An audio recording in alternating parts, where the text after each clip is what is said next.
Neste capítulo aparece un deses personaxes que dan nome ao noso proxecto. Viaxaremos ata a provincia de Lugo. En Salcedo atopamos unha das figuras máis representativas do carnaval, o oso. Localizado tamén nas terras da Ulla, aínda que sen recuperar de todo esta tradición, o oso espertaba logo do letargo invernal e da chegada da nova primavera.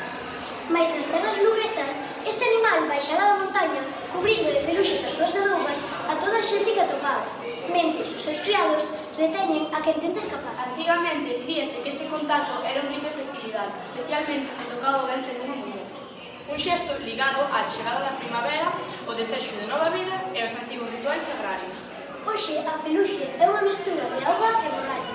Pero, segundo a tradición oral, empregábase fruta, do esterco dos animais. Un ritual primitivo e cheo de simbolismo, que representa o renacemento da natureza e o comezo de nova vida. Deixámosvos, pois, co oso de Salcedo, non sen antes darlles as grazas á Diputación de Lugo e ao Concello da Pobra do Brollón. Imos alá. Chao! Tedes fame, oh?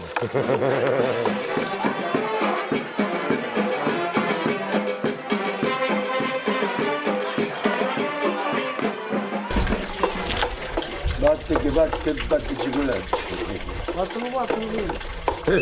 Sí, mira, sempre que se pasa po ano hai algunha preñada. Pois non sei se sabedes que isto antes facíase realmente por eso. Sí, sí, para a fertilidade. Fertilidade das mulleres. Os homes non se nada. En un rico, non sei. Sí, sí, sí. Oso!